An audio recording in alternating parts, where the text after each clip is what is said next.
जुड़े हमारे साथ, सब्सक्राइब करें त्रिशूल ज्ञान। इस मिट्टी के बर्तन को देख रहे हो आप? इस बर्तन को किसी कुम्हार ने कैसे बनाया है, कभी सोचा है आपने? पहले मिट्टी को गीली करके रौंदता है, मिट्टी को लादता है, फिर उसके बाद चाक पर चढ़ाता है और एक आकार बनाता है। और कोई आकार सही तरीके से ठीक ना हो तो तुरंत उसे सही कर देता है,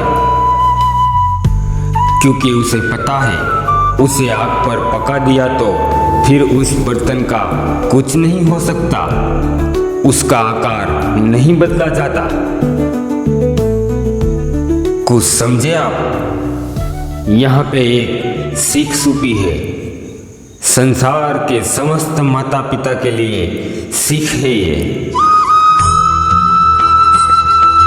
कुम्हार की तरह है माता पिता, उनकी संतान का विधाता नहीं बनना चाहिए माता पिता को, बल्कि समय के अनुसार माता पिता को अपनी संतान को श्रेष्ठ अच्छे संस्कार देना चाहिए। हर समय पे ऐसा प्रयास करते रहे कि उन्हें एक सही दिशा मिले, कभी कठोरता से तो कभी प्रेम से। समय के अनुसार उसे आकार देना चाहिए। जैसे मिट्टी का बर्तन पकने से आकार नहीं बदला जाता, उसी प्रकार किसी संतान की आयु बढ़ने से उसके संस्कार नहीं बदले जा सकते। इस बात को सदा याद रखिएगा। राधे कृष्ण। उस पौधे को देखो आप, मैं उस पौधे को बहुत चाहता हूँ, मुझे यह पौधा अति प्रिय है और मैं उस पौधे को जल दिन में 8 बार दूं तो, क्योंकि यह पौधा मुझे अत्यंत प्रिय है। तो क्या उस पौधे का विकास और अच्छे से होगा? क्या वह जल उसके लिए अच्छा है, शुभ है? कदापि नहीं। उस पौधे की जड़ में जो जल सुखाने की शक्ति है वो समाप्त हो जाएगी, उसकी जड़ें गल जाएगी। तो उसे क्या जरूरत है? जरूरत है उसे सही मात्रा में जल दिया जाए, जरूरत है उसे ठीक समय पर जल दिया जाए, जरूरत है उसे सूर्य का ताप भी सहना होगा, जरूरत है सभी कार्य मर्यादा में होना चाहिए। अधिकतम माता पिता ऐसे ही भूल कर बैठते हैं। संतानों को हर चीज हर वस्तु उसे देते हैं, संतानों की हर इच्छा हर जरूरत पूरी करते हैं, उनसे हर बात भी करते हैं, क्योंकि संतान से माता पिता उतना प्रेम करते हैं। और ऐसा करने से स्वयं माता पिता ही संतानों की विकास में बाधा बन जाते हैं। माता पिता को ऐसा नहीं करना चाहिए, क्योंकि यह यात्रा संतान की भी है। उसे बहुत कुछ सीखना है, उसे भी बहुत आगे जाना है, उसे अपने दम पर कार्य करने दो। एक बात अति महत्वपूर्ण बताता हूँ, सदा उसे याद रखना। किसी से शत्रुता और अति प्रेम तो आपका बहुत बड़ा घाटा। हर बात संतुलन में होनी चाहिए। राधे कृष्ण। इस पात्र में पानी को देख रहे हैं, यह मलिन है, पानी में कचरा है, कुछ गंदगी है, लेकिन आप इसे कुछ समय के लिए छोड़ दोगे तो गंदगी एवं कचरा आपो आप नीचे बैठ जाएगा। आप स्वयं देखोगे अगर यह पानी को आप हिलाओगे तो कुछ नहीं होगा, अपने आप उसके नीचे बैठ जाएगा।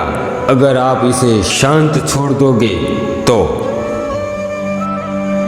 इसी तरह हमारे जीवन में उथल पुथल हो, अशांति हो, किसी समस्या ने हमें घेर लिया हो, तो संतुलन खो देने से, हलचल करने से किसी समस्या का समाधान नहीं मिलेगा।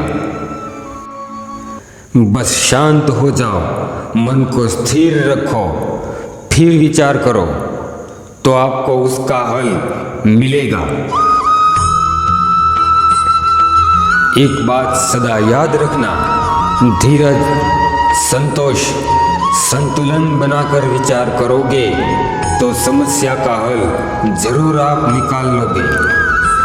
समस्या चाहे कितनी ही बड़ी क्यों ना हो, श्री कृष्ण कहते हैं अशांति का सुझाव शांति ही है। राधे कृष्ण। ईश्वर ने खड़े रहने की शक्ति वृक्ष को दी, बेली को खड़े रहने की शक्ति नहीं दी। बेली सदा ही वृक्ष के सहारे ही खड़ी रहती है, और वो बेली दो प्रकार की होती है। एक बेली ऐसी होती है जो किसी वृक्ष को घेर कर खड़े रहती है और अपने पर सुंदर सुंदर पुष्प उगाती है, और वो खुद ही सुंदर दिखती है और वृक्ष को भी सुंदर दिखाती है। और कई ऐसी भी बेलियां होती है वृक्ष को घेर कर पूरी तरह से उसको सुखा देती है। बेली की प्राण शक्ति उस वृक्ष को सुखा देती है और उसके बाद वो स्वयं भी सूख जाती है। एक बात आप जीवन में सदा स्मरण रखना, और अगर कोई व्यक्ति सदा आपका हितैषी बनकर आपके साथ खड़ा रहा, आपकी हर परिस्थिति में आपके साथ खड़ा रहा और सदैव उसने आपकी सहायता की, उसके साथ आपने कोई कपट किया, छल किया तो आपका पतन निश्चित है। नहीं खड़े रह सकते आप। आपके पास कोई ऐसा है तो उसे सदा सम्मान दे, उसका आदर करे और मेरे साथ आनंद से बोले राधे कृष्ण। दोस्तों, आप हमें यहाँ तक सुन तो रहे हो, लेकिन आप सब्सक्राइब नहीं करते। हम आपसे विनती करते हैं आप सब्सक्राइब कर लें। हम आपको विश्वास दिलाते हैं, हमारा हर एक बात ध्यान से पूरी सुने, आपका जीवन बदल जाएगा। आइए मेरे साथ प्रेम से बोलो जय श्री राम, ओम नमः शिवाय, राधे राधे।